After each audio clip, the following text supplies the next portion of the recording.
নমস্কাৰ ছাত্ৰ-ছাত্ৰীসকল, তোমালোক সকলোকে মোৰ ইউটিউব চেনেলটোলৈ স্বাগতম জনাইছোঁ। আজি আমি আলোচনা কৰিম পঞ্চম শ্ৰেণীৰ সংকলনৰ ৮ নম্বৰ পাঠ ৰঙৰ ৰহস্য নামৰ পাঠৰ প্ৰশ্ন উত্তৰকেইটা। গতিকে ছাত্ৰ-ছাত্ৰীসকল, তোমালোকে ভিডিঅ'টো একেবাৰে ইণ্টলৈকে চাই থাকিবা। আৰু ভিডিঅ'টো ভাল লাগিলে ভিডিঅ'টোত এটা লাইক কৰি দিবা। আৰু যোনে এতিয়ালৈকে মোৰ ইউটিউব চেনেলটো ছাবস্ক্ৰাইব কৰা নাই, চেনেলটো ছাবস্ক্ৰাইব কৰি লোৱা আৰু তোমালোকে ভিডিঅ'টোত এটা লাইক কৰি দিবা। ঠিক আছে, তো ইয়াৰ পৰা তোমালোকৰ হেৰি আৰম্ভ হৈছে, এক্টিভিটি আৰম্ভ হৈছে। প্ৰথমে তোমালোকক দিছে পাঠটো শুদ্ধ উচ্চাৰণেৰে পঢ়া। তো তোমালোকে এই পাঠটো শুদ্ধ উচ্চাৰণেৰে পঢ়িবা। পাঠটো পঢ়িলে তোমালোকে ৰঙৰ বিষয়ে বহুত কথা জানিব পাৰিবা। ঠিক আছে, নেক্সট উত্তৰ দিয়া বুলি দিছে। তো এই প্ৰশ্নবিলাক উত্তৰ দিব লাগে, এইবিলাক বহুত ইম্পৰ্টেণ্ট কুৱেশ্যন হয়। অ'কে, তাৰপিছত ইয়াত দিছে যে কাৰ কি ৰং মিলোৱা। ইয়াত তোমালোকক কংহৰ লগত কংহ মিলাবলৈ দিছে। ঠিক আছে, আকাশখন কি হয়? আকাশখন নীলা হয়। নেক্সট আছে গছৰ পাত সেউজীয়া হয়। নেক্সট আছে গাখীৰ বগা হয়। সৰিয়হৰ ফুল হালধীয়া হয়। চুলিটাৰি কলা হয়, হয়নে? বেঙেনা বেঙুনীয়া হয়। তো এইবিলাক মই তোমালোকৰ কাৰণে ধুনীয়াকৈ মিলাই থৈছোঁ। আৰু বাকী যিকেইটা কুৱেশ্যন আছে গোটেইকেইটা কুৱেশ্যন আনচাৰ লিখি থৈছোঁ। তো তোমালোকে ভিডিঅ'টো শেষলৈকে চাই থাকিবা আৰু ভিডিঅ'টো চাই গোটেইকেইটা কুৱেশ্যন আনচাৰ লিখি ল'বা। তো ব'লা আমি ইয়াৰ পৰা কুৱেশ্যন আনচাৰকেইটা আলোচনা কৰা আৰম্ভ কৰোঁ।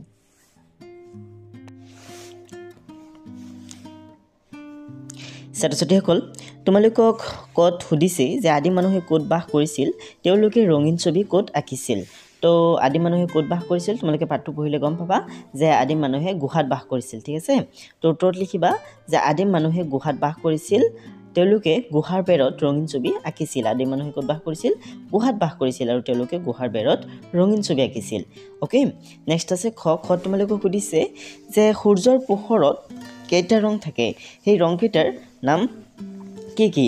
তো তোমালোকে নিশ্চয় জানা যে সূৰ্যৰ পোহৰত 7টা ৰং থাকে। ঠিক আছে, 7টা ৰং মিলি বগা ৰঙৰ সৃষ্টি হয়। সূৰ্যৰ পোহৰৰ ৰং বগা হয় আৰু এই বগা ৰঙত 7টা ৰং মিহলি হৈ থাকে। আৰু সেই 7টা ৰং হৈছে বেঙুনীয়া, গণনীলা, নীলা, সেউজীয়া, হালধীয়া, সুমথিৰা আৰু ৰঙা। ঠিক আছে, উত্তৰত লিখিবা যে সূৰ্যৰ পোহৰত 7টা ৰং থাকে আৰু সেইকেইটা হ'ল যে বেঙুনীয়া, গণনীলা, নীলা, সেউজীয়া, হালধীয়া, সুমথিৰা আৰু ৰঙা। অ'কে মৰমৰ ছাত্ৰ-ছাত্ৰীসকল, তো এইটো ধুনীয়াকৈ লিখি ল'বা। নেক্সট আছে কি? নেক্সট আছে গ। তোমালোকক কি সুধিছে চোৱা, আমি বস্তু এটা কেতিয়া দেখোঁ? আন্ধাৰত থকা বস্তু দেখি নোপোৱাৰ কাৰণ কি বা দেখা নোপোৱাৰ কাৰণ কি? তো তোমালোকে ইয়াৰ উত্তৰটো সেইটোৱে লিখিবা যে কোনো বস্তুত পৰা সূৰ্যৰ পোহৰ প্ৰতিফলিত হৈ আহি আমাৰ চকুত পৰিলে আমি বস্তু এটা দেখা পাওঁ। ঠিক আছে, আমি বস্তু এটা কেতিয়া দেখোঁ? যেতিয়া কোনো এটা বস্তুৰ পৰা পোহৰ প্ৰতিফলিত হৈ আমাৰ চকুত সোমায়, তেতিয়া আমি সেই বস্তুটো দেখা পাওঁ। ঠিক আছে, তাৰপিছত তোমালোকক প্ৰশ্ন কি কৰিছে চোৱা, যে আন্ধাৰত থকা বস্তু দেখি নোপোৱাৰ কাৰণ কি বা দেখা নোপোৱাৰ কাৰণ কি বুলি দিয়া আছে প্ৰশ্নটোত, কিতাপত চাবা। তো আন্ধাৰত আমি বস্তু এটা কিয় দেখা নাপাওঁ? আন্ধাৰত থকা বস্তুৰ পৰা কোনো পোহৰ আহি আমাৰ চকুত নপৰে, হয়নে? সেইকাৰণে আমি সেই বস্তুটো দেখা নাপাওঁ। যেতিয়ালৈকে কোনো বস্তুৰ পৰা পোহৰ আহি আমাৰ চকুত নোসোমাব, চকুৰ অক্ষিপথত নপৰিব, পৰ্দাত নপৰিব, তেতিয়ালৈকে আমি কোনো বস্তু দেখা নাপাম। তো যিহেতু আন্ধাৰত বা অন্ধকাৰত কোনো পোহৰেই নাই, গতিকে তাত থকা বস্তুবিলাক আমি দেখা নাপাম। ঠিক আছে, তো সেইটোৱে তোমালোকে এইদৰে ধুনীয়াকৈ উত্তৰটোত লিখি দিবা। নেক্সট ঘ। তোমালোকক সুধিছে যে বগা ৰং কেনেকৈ সৃষ্টি হয়? চক পেঞ্চিলডাল বগা দেখাৰ কাৰণ কি? কি সুধিছে? বগা ৰং কেনেকৈ সৃষ্টি হয়? আৰু আমি যে চক পেঞ্চিলডাল বগা দেখোঁ, তো আমি চক পেঞ্চিলডাল বগা দেখাৰ কাৰণটো কি? তো ইয়াৰ উত্তৰত লিখিবা যে সূৰ্যৰ পোহৰত থকা 7টা ৰং মিলি বগা ৰঙৰ সৃষ্টি হৈছে। তো বগা ৰঙৰ সৃষ্টি কেনেকৈ হৈছে? সূৰ্যৰ পোহৰত থকা 7টা ৰং মিলি বগা ৰঙৰ সৃষ্টি হৈছে। নেক্সট লিখিবা যে চক পেঞ্চিলৰ পৰা সূৰ্যৰ পোহৰৰ 7টা ৰঙে প্ৰতিফলিত হৈ আমাৰ চকুত পৰে, সেইবাবে আমি চক পেঞ্চিলডাল বগা দেখোঁ। তো যেতিয়া কোনো এটা বস্তুত সূৰ্যৰ পোহৰ পৰে, তেতিয়া সেই বস্তুটোৱে কিছুমান ৰং অবজাৰ্ভ কৰি ৰাখি দিয়ে। ঠিক আছে, আৰু কিছুমান ৰং আমাৰ চকুলৈ প্ৰতিফলিত হৈ ঘূৰি আহে, যাৰ কাৰণে আমি বস্তুটো দেখা পাওঁ। তো চক পেঞ্চিলৰ পৰা সূৰ্যৰ গোটেইকেইটা পোহৰ প্ৰতিফলিত হৈ আমাৰ চকুত পৰে, সেইকাৰণে আমি চক পেঞ্চিল বগা দেখোঁ। তো এইটোৱে তোমালোকে ইয়াৰ উত্তৰটো লিখি দিবা এইদৰে। নেক্সট আছে ওঙত তোমালোকক দিছে যে মানুহে দেখাৰ দৰে সকলো প্ৰাণীয়ে ৰংবোৰ নেদেখে, ৰং দেখা পোৱা প্ৰাণীবোৰ কি কি? তো তোমালোকে ইয়াৰ উত্তৰত লিখিবা যে মানুহৰ দৰে ৰং দেখা পোৱা প্ৰাণীবোৰ হ'ল গৰিলা, গিবন, চিম্পাঞ্জী আদি। তো এইবিলাকে মানুহৰ দৰে ৰং দেখা পায়। অ'কে, নেক্সট কি দিছে যে কাৰ কি ৰং মিলোৱা? কাৰ কি ৰং মিলাবলৈ দিছে? আকাশখন কি হয়? নীলা হয়। তো এইটো নীলা ৰঙৰ সৈতে মিলিব নেক্সট আছে গছৰ পাত সেউজীয়া হয় এইটো সেউজীয়াৰ সৈতে মিলিব নেক্সট আছে গাখীৰ এইটো বগাৰ সৈতে মিলিব গাখীৰৰ ৰং বগা হয় হয়নে নেক্সট আছে সৰিয়হৰ ফুল এইটো হালধীয়াৰ সৈতে মিলিব সৰিয়হৰ ফুল হালধীয়া হয় নেক্সট আছে চুলিটাৰি এইটো সৈতে মিলিব কলা ৰঙৰ সৈতে চুলিটাৰি ৰং কলা থাকে নৰমালি হয়নে নেক্সট আছে বেঙেনা হৈছে বেঙুনীয়া ওকে ছাত্ৰ-ছাত্ৰীসকল নেক্সট আছে খালি ঠাই পূৰ কৰা তোমালোকক কি কৰিবলৈ দিছে খালি ঠাই পূৰ কৰিবলৈ দিছে তো চোৱা কত দিছে যে গৰিলায়ে বোলে সকলো বস্তুৰ ৰং দিশ দেখে গৰিলায়ে আমাৰ দৰে পোহৰ নেদেখে গৰিলায়ে সকলো বস্তুৰ ৰং মটিয়াহে দেখে ঠিক আছে নেক্সট আছে যে আটাইকেইটা ৰঙৰ পোহৰ শুহি লোৱা বস্তুক আমি কলা দেখো যি বস্তুৱে সূৰ্যৰ পোহৰৰ আটাইকেইটা ৰং শুহি লয় সেই বস্তুটোক আমি কলা দেখো ঠিক আছে নেক্সট আছে যে ৰঙৰ ৰহস্য বেদ কৰা বিজ্ঞানীজনৰ নাম টেছ তো ৰঙৰ ৰহস্য বেদ কৰা বিজ্ঞানীজনৰ নাম হৈছে ছাৰ আইজাক নিউটন তোমালোকে খালি ঠাইত ছাৰ আইজাক নিউটন বুলি লিখিবা নেক্সট আছে সঁচানে মিছা লিখা তোমালোকক সঁচানে মিছা লিখিবলৈ দিছে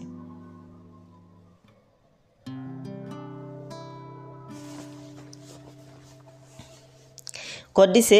যে আদি মানুহৰ ৰঙৰ প্ৰতি আকৰ্ষণ আছিল হয়তো সঁচা হ'ব আদি মানুহৰ ৰঙৰ প্ৰতি আকৰ্ষণ আছিল নেক্সট আছে যে আগুন মাহৰ পথাৰ সেউজীয়া নাথাকে কিয় নাথাকে কাৰণ আগুন মাহত ধানবিলাক পকি আহে হয়নে আগুন মাহত পথাৰবোৰ সোণোৱালী হৈ পৰে ঠিক আছে তো এইটো মিছা হ'ব নেক্সট কি আছে চোৱা নেক্সট আছে গগত দিছে যে মৌমাখিয়ে হেনো ৰঙা ৰং দৌৰিব নোৱাৰে হয়তো সঁচা হ'ব মৌমাখিয়ে ৰঙা ৰং দৌৰিব নোৱাৰে নেক্সট আছে যে কিছুমান চৰাইও আমাৰ নিচিনা ৰং চিনি পায় এইটো সঁচা কিছুমান চৰাইও আমাৰ নিচিনা ৰং চিনি পায় নেক্সট আছে উঙ দিছে যে মানুহে অতি বেঙুনীয়া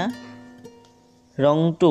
দেখে মানুহে অতি বেঙুনীয়া ৰংটো দেখিব নোৱাৰে যিটোক আমি ইংৰাজীত আল্ট্ৰাভায়োলেট ৰে বুলি কওঁ সেইটো মানুহে দেখিব নোৱাৰে নেক্সট আছে ভাষা অধ্যয়ন ব্যৱহাৰিক ব্যাকৰণ তো এতিয়া তোমালোকে ব্যাকৰণৰ ওপৰত কেইটামান ক্ৰিয়াকলাপ পাবা চোৱা প্ৰথমে তোমালোকক দিছে যে তলত আঁচ দিয়া যুক্তাক্ষৰকেইটা ভাঙি দেখুৱা তো ইয়াত তোমালোকক কিছুমান যুক্তাক্ষৰ দিছে নিশ্চয় অষ্ট একাদ্ৰিক্ৰমে আৱিষ্কাৰ পেঞ্চিল বিজ্ঞানী চিম্পাঞ্জী বায়ুমণ্ডল তো চোৱা এই গোটেইকেইটা শব্দত এটা নহ'লে দুটা যুক্তাক্ষৰ আছে ইয়াত এইটো যুক্তাক্ষৰ ইয়াত এইটো যুক্তাক্ষৰ ইয়াত এইটো আৰু এইটো হৈছে এইটো তো এই যুক্তাক্ষৰকেইটা তোমালোকক ভাঙি দেখুৱাবলৈ দিছে ঠিক আছে তো মই তোমালোকৰ কাৰণে ধুনীয়াকৈ ইয়াত ভাঙি লিখি আনিছোঁ নিশ্চয় শব্দটোত এইটো হৈছে যুক্তাক্ষৰ ইয়াত কি যুক্তাক্ষৰ কি আখৰ লগ লাগি আছে তালিবীয়া হ আৰু প্ৰথম চ ঠিক আছে হযুক চ হস্য নেক্সট আছে অষ্ট ইয়াত এইটো হৈছে যুক্তাক্ষৰ এইটো দন্তীয় হ আৰু ত লগ লাগি আছে হযুক্ত সত্যস্ত নেক্সট আছে একাধিক্ৰমে ইয়াত এইটো হৈছে যুক্তাক্ষৰ কযুক্ৰ কৈৰক্ৰ নেক্সট আছে আৱিষ্কাৰ ইয়াত এইটো হৈছে যুক্তাক্ষৰ তো এইটো ভাঙিলে হ'ব মূৰ্ধন্য হযুক ক হস্য নেক্সট আছে পেঞ্চিল ইয়াত এইটো হৈছে যুক্তাক্ষৰ নিয়োজক প্ৰথম চ নিয়স্যঞ্চ নেক্সট আছে বিজ্ঞানী ইয়াত এইটো হৈছে যুক্তাক্ষৰ যযুক নিয় জৈনজ্ঞ নেক্সট আছে এইটো মানে ইয়াত দুটা যুক্তাক্ষৰ আছে হয়নে তো ইয়াত নিয়োজক বৈকিজ্য নেক্সট আছে বায়ুমণ্ডল ইয়াত এইটো যুক্তাক্ষৰ নযুক্ত নৈদণ্ড ঠিক আছে তো তোমালোকে এইদৰে ভাঙি লিখিবা তোমালোকৰ বহীত নেক্সট আছে যে পাঠটোত ৰঙা ৰঙীন নীলা সেউজীয়া সোণোৱালী আদি বিশেষণবোৰে কি পদৰ গুণ বুজাইছে লিখা তো বিশেষণ পদবোৰে বিশেষ্য পদ আৰু সৰ্বনাম পদৰ দুগুণ বুজায় হয়নে তো পাঠটোত বেছি পদ আছে বিশেষ্য পদ আছে গতিকে ইয়াত উত্তৰত বিশেষ্য পদৰ দুগুণ বুজাইছে বুলি তোমালোকে লিখি দিবা পাঠটোত থকা ৰঙা ৰঙীন নীলা সেউজীয়া সোণোৱালী আদি বিশেষণবোৰে বিশেষ্য পদৰ গুণ বুজাইছে ঠিক আছে এইদৰে তোমালোকে লিখি দিবা তো ছাত্ৰ-ছাত্ৰীসকল নেক্সট বলা চাও কি আছে তো এইটো তোমালোকে ইয়াৰ পৰা লিখি ল'বা চাইছে ওকে নেক্সট কি দিছে চোৱা নেক্সট তোমালোকক দিছে যে তলত অৰ্থৰে সৈতে শব্দ দিয়া হৈছে সেই শব্দবোৰেৰে বাক্য সাজা তো ইয়াত কিছুমান শব্দ দিছে ওকে আৰু শব্দবিলাকৰ অৰ্থ তোমালোকক দি দিছে তো অৰ্থবিলাক ব্যৱহাৰ কৰি এই শব্দবিলাক বাক্যটোত বহুৱাই তোমালোকক এটা এটাকৈ বাক্য বনাবলৈ দিছে সো প্ৰথম আছে ৰং মানে আনন্দ বা ধেমালি ৰং শব্দটো আমি কালাৰ বুজাবৰ কাৰণে ব্যৱহাৰ কৰোঁ আৰু আনন্দ বুজাবৰ কাৰণেও ব্যৱহাৰ কৰোঁ তো ইয়াত আনন্দ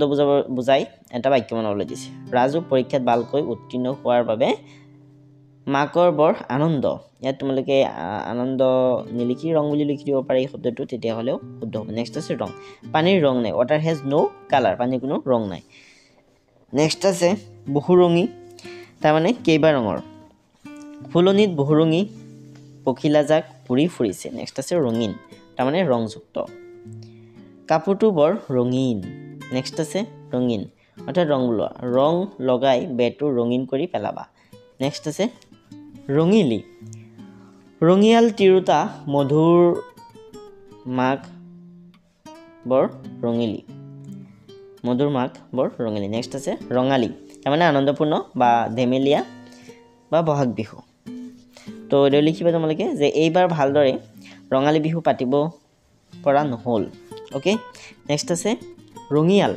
তোমালোকে কেনেকৈ মানে ইয়াৰ অৰ্থটো হৈছে যে আমোদি বা ৰং লগোৱা আনন্দময় তো তোমালোকে বাক্যটো এইটো ৰচনা কৰিবা যে উৎসৱ পাৰ্বণত সকলোৰে মনবোৰ ৰঙিয়াল হৈ পৰে অ'কে ছাত্ৰ ছাত্ৰীসকল নেক্সট আছে ৰংচোৱা অলপ ৰঙা বৰণৰ আবেলি বেলিটো ৰংচোৱা হৈ পৰে কি হয় আবেলি বেলিটো ৰংচোৱা হৈ পৰে তোমালোকে এইটো লিখিবা নেক্সট আছে ৰংচঙীয়া বিবিধ বৰণৰ সাজ সজ্জা পখিলাৰ পাখিবোৰ ৰংচঙীয়া নেক্সট আছে ৰং ধেমালি আমোদ প্ৰমোদ মনৰ আনন্দৰ কাৰণে কৰা ধেমালি নেক্সট আছে ৰং ধেমালিয়ে আমাৰ মনবোৰ ফৰকাল কৰি তোলে কি কৰে ৰং ধেমালিয়ে আমাৰ মনবোৰ ফৰকাল কৰি তোলে নেক্সট আছে ৰং ৰহইচ হাঁহি ধেমালি ৰগৰ বন্ধুকেইজনে তিনিআলিৰ মূৰত ৰং ৰহইচ কৰি আছে অ'কে তো ছাত্ৰ ছাত্ৰী তোমালোকে এইদৰে ধুনীয়াকৈ এইবিলাক লিখি ল'বা বাক্যবিলাক তোমালোকে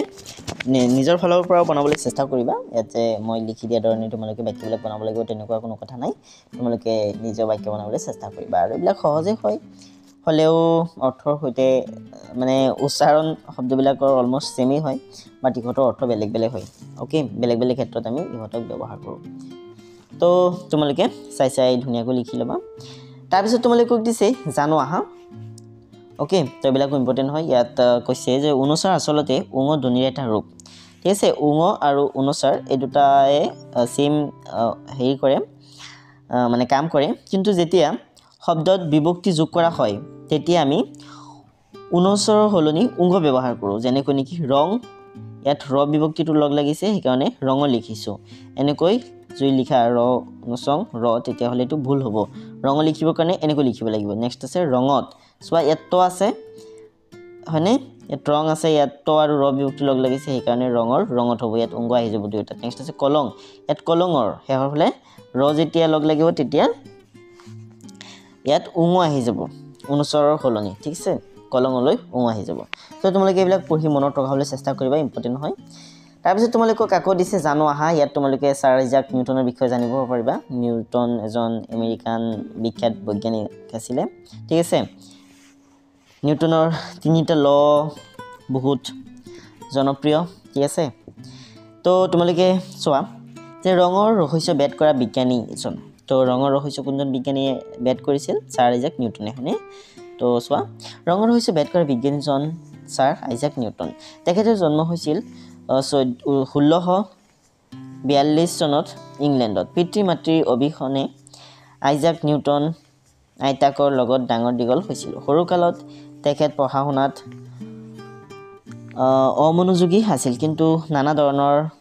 খেলনা আৰু যন্ত্ৰ পাতি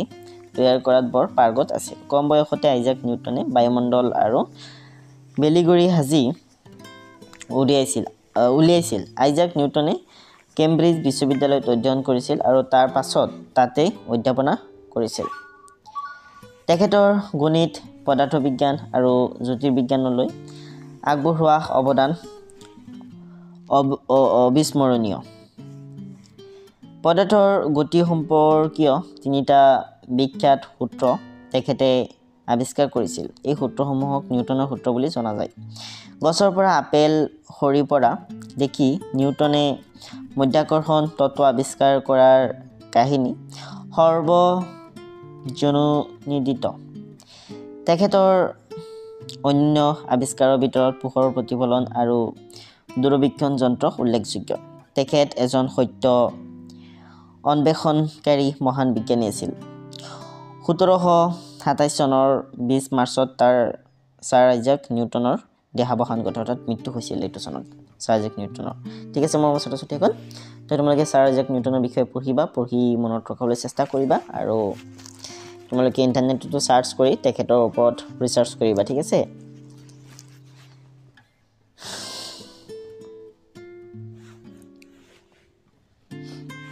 ছাত্ৰ-ছাত্ৰীসকল এতিয়া ইয়াত তোমালোকক দিছে যে পোহৰৰ 7 ৰঙৰ সংক্ষেপণ বিবজিঅৰৰ লগত পৰিচয় হোৱা তো সূৰ্যৰ পোহৰত 7টা ৰং থাকে মানে আৰু সেই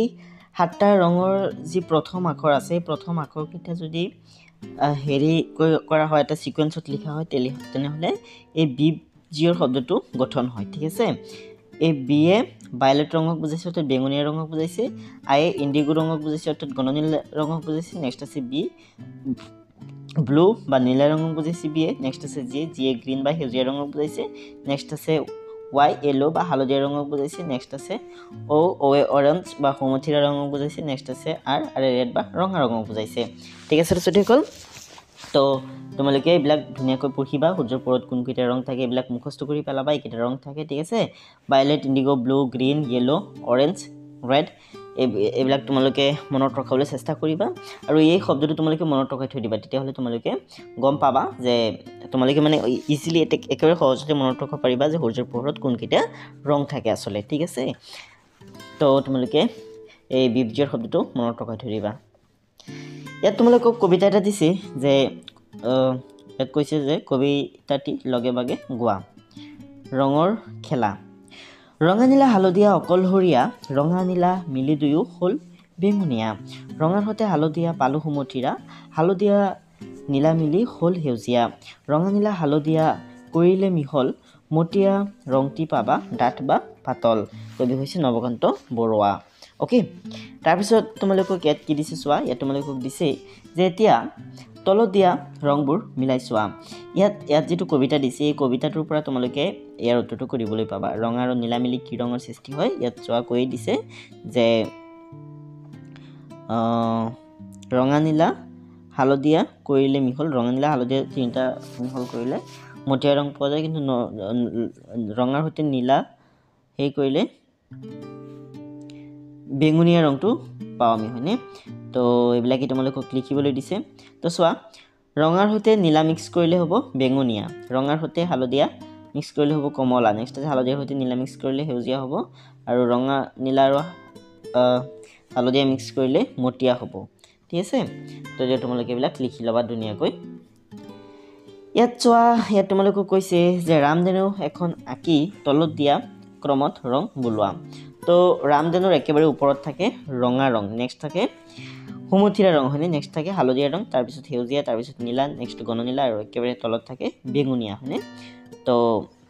তোমালোকে এইদৰে ৰামধেনু এটা আঁকিবা ৰামধেনু আঁকি এইদৰে কালাৰ কৰিবা ঠিক আছে ইয়াত যেনেকৈ মই আঁকিছোঁ তেনেকৈ ৰামধেনু এটা আঁকিবা আৰু ধুনীয়াকৈ কালাৰ কৰিবা একেবাৰে তলৰ ফালে তোমালোকে বেঙুনীয়া তাৰপিছত গণনীলা ওকে নীলা সেউজীয়া ওকে হালধীয়া নেক্সট আছে সুমথিৰা আৰু একেবাৰে ওপৰত আছে ৰঙা ৰং তাৰপিছত কি দিছে চোৱা ইয়াত তোমালোকক দিছে যে দলত আলোচনা কৰি চমুটুকা লিখা তোমালোকক দলত আলোচনা কৰি চমুটুকা লিখিবলৈ দিছে ইয়াত তোমালোকক 6টা বিষয়ৰ ওপৰত চমুটুকা লিখিবলৈ দিছে ৰংপুৰ ৰামধেনু বায়ুমণ্ডল গুহা বনমানস আৰু অক্ষিপথ এইবিলাকৰ ওপৰত চমুটুকা লিখিবলৈ দিছে তো চোৱা প্ৰথমে আছে ৰংপুৰ তো ৰংপুৰৰ ওপৰত মই কিছুমান বাক্য লিখি আনিছোঁ বহুত ইম্পৰ্টেণ্ট বাক্য হয় তো তোমালোকে এইদৰে লিখিবা যে ৰংপুৰ শিৱসাগৰ জিলাত অৱস্থিত স্বৰ্গদেউ ৰুদ্ৰসিংহই ৰংপুৰ নগৰ নিৰ্মাণ কৰি ৰাজ্যৰ ৰাজধানী পাতিছিল এই নগৰ দিখৌ নৈৰ দুয়োপাৰে প্ৰায় 32 কিলোমিটাৰ জুৰি বিস্তৃত হৈ আছিল ৰংপুৰত আহোম যুগৰ কীৰ্তিচিহ্ন তলাতলঘৰ আছে নেক্সট আছে ৰামধেনু তো ৰামধেনুৰ বিষয়টো তোমালোকে জানাই ইংৰাজীত জাগে আমি ৰেইনবো বুলি কওঁ হয়নে তো বাৰিষা কালত কেতিয়াবা ৰদ আৰু বৰষুণ একেলগে দিলে সূৰ্যৰ পোহৰ বৰষুণৰ পানীত প্ৰতিফলিত হৈ আকাশত দেনু বিৰিয়াকৈ 7টা ৰঙৰ সমাবেশ দেখিবলৈ পোৱা যায় এই ৰং 7টা সূৰ্যৰ পোহৰত থকা ৰং ইয়াকে ৰামধেনু বুলি কোৱা হয় নেক্সট আছে বায়ুমণ্ডল তো তোমালোকে বায়ুমণ্ডলৰ বিষয়ে এইদৰে লিখিবা যে আমাৰ পৃথিৱীখনৰ চাৰিওফালে বহু ওপৰলৈ তৰফকে বায়ুৱে আগুৰি আছে বায়ুৰ এই তৰফটোক বায়ুমণ্ডল বোলে বায়ুমণ্ডলত অক্সিজেন কাৰ্বন ডাই অক্সাইড নাইট্ৰজেন আদি গেছৰ লগতে জলীয় বাষ্প ধূলিকণা আদি থাকে বায়ুমণ্ডল থকাৰ বাবেই পৃথিৱীৰ জীৱবোৰে উশাহ লোহাহ লৈ জীয়াই থাকিব পাৰে ওকে নেক্সট আছে গুহা গুহাৰ বিষয়ে তোমালোকে লিখিব লাগে তো হাবিৰ মাজত প্ৰাকৃতিকভাৱে কিছুমান শিলৰ বা মাটিৰ ডাঙৰ ডাঙৰ খাপ থাকে এইবোৰ একৈকোটা কোঠাৰ দৰে হৈ থাকে এইবোৰে হৈছে গুহা গুহাবোৰত বাঘ সিংহ আদি বনৰীয়া জন্তুবোৰে আশ্ৰয় লয় নেক্সট আছে বনমানৱ তো বনমানৱৰ বিষয়ে তোমালোকে লিখিবা কিছুমান ঠাইত এতিয়াও কিছুমান মানুহে হাবিৰ মাজত বাস কৰে ইহঁতে এতিয়াও সভ্যতাৰ পোহৰ পোৱা নাই ইহঁতৰ জীৱন প্ৰণালী এতিয়াও আদি মানুহৰ লেখীয়া হৈ আছে এনে মানুহক বনমানৱ বোলে ইহঁতে গছৰ ফল মূল জীৱ জন্তুৰ পুৰা বা কেঁচা মাংস খাই জীৱন ধাৰণ কৰে নেক্সট আছে অক্ষিপট তো অক্ষিপটৰ বিষয়ে লিখিবা যে অক্ষিপট হৈছে আমাৰ চকুৰ ভিতৰত থকা এটা সৰু অংগ ইয়াক চকুৰ পৰ্দা বুলিও কোৱা হয় কোনো বস্তুৰ পৰা পোহৰ প্ৰতিফলিত হৈ আমাৰ অক্ষিপটত পৰিলে আমি বস্তুটো দেখা পাওঁ তাৰপিছত তোমালোকক কি দিছে ইয়াত তোমালোকক দিছে যে তোমালোকে দেখা বস্তুবোৰ ৰং অনুসৰি ভাগ কৰা তো তোমালোকক মানে কিছুমান বগা ৰঙৰ বস্তু দেখিবলৈ দিছে কিছুমান বগা ৰঙৰ কিছুমান ৰঙা ৰঙৰ মানে মোৰ টোপনি লাগি আছে যে সেইকাৰণে মানে অলপ দিগদাৰ হৈছে যিয়ে নহওক ভিডিঅ'টো শেষেই হৈ যাব আৰু 4-5 মিনিটমান লাগিব তোমালোকে চাই থাকা ধৈৰ্য ধৰি তো চোৱা বগা ৰঙৰ বস্তু কিছুমান লিখিবলৈ দিছে তো তোমালোকে লিখিবা গাখীৰ বগলী দাঁত কপা আৰু তোলা তো দাঁতৰ ৰং নৰ্মেলি বগা থাকে কিন্তু দাঁত বেয়া হৈ গ'লে তাৰ ৰংটো প্ৰথমে য়েলো কালাৰ হৈ যায় তাৰপিছত ব্লেক কালাৰ হৈ যায় হয়নে তো তোমালোকে দাঁতৰ বহুত ধ্যান ৰাখিবা দাঁতটো বহুত ইম্পৰ্টেণ্ট হয় ঠিক আছে তোমাৰ শৰীৰৰ যদি মাংস অলপ উঠি যায় তেতিয়াহ'লে কেইদিনমান পিছত বহি যাব কিন্তু যদি দাঁত বেয়া হৈ যায় তেতিয়াহ'লে তুমি কিন্তু দাঁত এটা গুড়াই কেতিয়াও নোপোৱা নেচাৰেল দাঁত কেতিয়াও গুড়াই নোপোৱা সেইকাৰণে দাঁতৰ বহুত ধ্যান ৰাখিবা ঠিক আছে মিঠা বস্তু কমকৈ খাবা আৰু খালেও ৰাতি তোমালোকে সফ্ট ব্ৰাছেৰে ব্ৰাছ কৰি মানে টোপনি যাবা ঠিক আছে নেক্সট আছে ৰঙা তো ৰঙা বস্তু তেজ শিমলু ফল জবা ফুল শিমলু ফুল গোলাপ ফুল সেন্দুৰ নেক্সট আছে কলা কলা বস্তু চুলি কয়লা নেক্সট আছে এঙাৰ কাউৰী আলকতৰা নেক্সট আছে নীল অপৰাজিতা ফুল নেক্সট আছে চিয়াহী ওকে হালধীয়া সৰিয়হ ফুল বেলি ফুল কৰবী ফুল ওকে নেক্সট আছে সেউজীয়া গছৰ পাত শেলাই বাটৌ চৰাই ওকে তাৰপিছত কি দিছে চোৱা ইয়াত তোমালোকক কৈছে যে বিবগিয়ৰৰ দৰে হাতু ৰঙৰ প্ৰথম আখৰবোৰেৰে অসমীয়া শব্দ গঠন কৰা তো যেনেকৈ নেকি ইংৰাজী ৰং হাতাৰ নামৰ প্ৰথম আখৰকেইটাৰে বিবগিয়ৰ শব্দটো গঠন হয় তেনেকৈ অসমীয়া কি শব্দ গঠন হ'ব অসমীয়া হাতা নামৰ প্ৰথম আখৰেৰে তোমালোকক লিখিবলৈ দিছে চোৱা হাতু ৰঙৰ প্ৰথম আখৰেৰে গঠন কৰিব পৰা অসমীয়া শব্দ হৈছে বেগুনী শেষাখৰ কি বেগুনী শেষাখৰ তো বেগুনীয়াৰ পৰা আহিছে বেত নেক্সট আছে গণনীলাৰ পৰা আহিছে গ নীলাৰ পৰা আহিছে নি সেউজীয়াৰ পৰা আহিছে হে হালধীয়াৰ পৰা আহিছে হা সুমথিৰাৰ পৰা আহিছে হু আৰু ৰঙাৰ পৰা আহিছে ৰ ওকে তাৰপিছত আছে প্ৰকল্প তো ইয়াত তোমালোকক প্ৰকল্প দিছে চোৱা তোমালোকক কৈছে যে ৰঙীন কাগজেৰে ফুলৰ মালা শিকলি বা সজাই থোৱা সামগ্ৰী তৈয়াৰ কৰা তো ৰঙীন কাগজেৰে তোমালোকৰ কাৰণে মই দুটা ফুল লিখি আনিছোঁ তো তোমালোকে এইদৰে ৰঙীন কাগজেৰে ফুল বনাব পাৰা ঠিক আছে একেবাৰে ইজি হয় তোমালোক ক্লাছ 5ত পঢ়ি আছে সেইকাৰণে একেবাৰে ইজি ফুল বনাই আনিছোঁ তাৰপিছত তোমালোকে এইদৰেও ফুল বনাব পাৰা ওকে তোমালোকৰ ইচ্ছা মই অলপ ভালকৈ দেখাই দি আছোঁ ওকে এইবিলাক পৰীক্ষাত নাহে কিন্তু তথাপিও তোমালোকে চেষ্টা কৰিবা নিজে তাৰপিছত চোৱাচোন কি দিছে যে আকাশত ৰামধেনু ওলোৱা দৃশ্য এটা ৰং বুলাই আঁকা তো আকাশত ৰামধেনু ওলোৱা দৃশ্য এটা তোমালোকক ৰং বুলাই আঁকিবলৈ দিছে তো তোমালোকৰ কাৰণে মই ধুনীয়াকৈ আঁকি থৈছোঁ চোৱা এইবিলাক হৈছে ডাৱৰ ৰামধেনু সূৰ্য হয়নে তো তোমালোকে এটা ধুনীয়াকৈ হেৰি কৰিবা ৰামধেনু এটা আঁকি কালাৰ কৰিবা একেবাৰে তলত থাকিব ভায়োলেট কালাৰ আৰু একেবাৰে ওপৰত থাকিব ৰেড কালাৰ ভায়োলেট মানে হৈছে ভায়োলেট মানে কি কোৱাচোন তোমালোকে মোক কমেণ্ট কৰি জনাবা ভায়োলেট মানে হৈছে সেই কালাৰ বেঙুনীয়া কালাৰ ঠিক আছে নেক্সট থাকিব ইণ্ডিগো ইণ্ডিগো মানে হৈছে ঘন নীলা নেক্সট আছে ব্লু ব্লু মানে নীলা নেক্সট আছে গ্ৰীণ গ্ৰীণ মানে হৈছে সেউজীয়া নেক্সট আছে এলো এলো মানে হৈছে হালধীয়া আৰু নেক্সট আছে অৰেঞ্জ অৰেঞ্জ মানে সুমথিয়া আৰু একেবাৰে ওপৰটো হৈছে ৰেড ওকে তো এতিয়া তোমালোকে কালাৰ কৰিবা নেক্সট আছে কি ৰং হয় চোৱা আৰু বহিত লিখা কি ৰং হয় তোমালোকক চাবলৈ দিছে আৰু বহিত লিখিবলৈ দিছে যে সোণৰ পানীৰ লগত হালধি মিহলালে সোণৰ পানীৰ সৈতে হালধি মিহলালে কি হৈ যাব মুগা বা লালচে কমলা হৈ যাব নেক্সট আছে যে কলাখাৰৰ লগত মিঠাতেল মিহলালে কলাখাৰৰ লগত যদি মিঠাতেল মিহোৱা হয় তেনেহ'লে কেনেকুৱা হ'ব সেউজীয়া বা বাদলীয়া নেক্সট আছে পুৰৈ শাকৰ পৰা গুটি হাতেৰে মুহাইলে কেনেকুৱা হ'ব ৰঙা বা বেগুনী নেক্সট আছে জেতুকাৰ পাত বটি হাতত লেপ দিলে কেনেকুৱা হ'ব লিখিবলৈ দিছে এইটো হ'ব তামৰীয়া ঠিক আছে তো লিখিবা নেক্সট তোমালোকক একেবাৰে শেষৰ ফালে দিছে যে কেনে দেখি কোৱা আৰু বহিত লিখা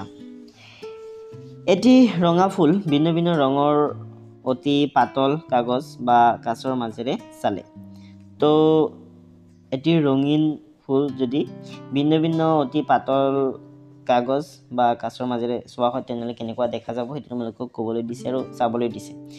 ওকে তাৰপিছত কৈছে যে ছবিবোৰত ৰং বলোৱা তো এই ছবিবোৰত ৰং কৰিবলৈ দিছে তো তোমালোকে স্ক্ৰীনৰ পৰা চাই এইবিলাকত ৰং কৰি ল'বা ঠিক আছে মই স্ক্ৰীনত দি দিছোঁ ছবি চাই লোৱা তো আৰু চাই ৰং কৰি ল'বা তো মৰমৰ ছাত্ৰ ছাত্ৰীসকল আজি ভিডিঅ'টো ইমানে আছিলে ভিডিঅ'টো তোমালোকৰ কেনে লাগিল মোক কমেণ্ট কৰি জনাবা ভিডিঅ'টো ভাল লাগিলে ভিডিঅ'টো লাইক কৰি দিবা আৰু বেলেগ ভিডিঅ' চাবৰ কাৰণে তোমালোক প্লেলিষ্টলৈ যাবা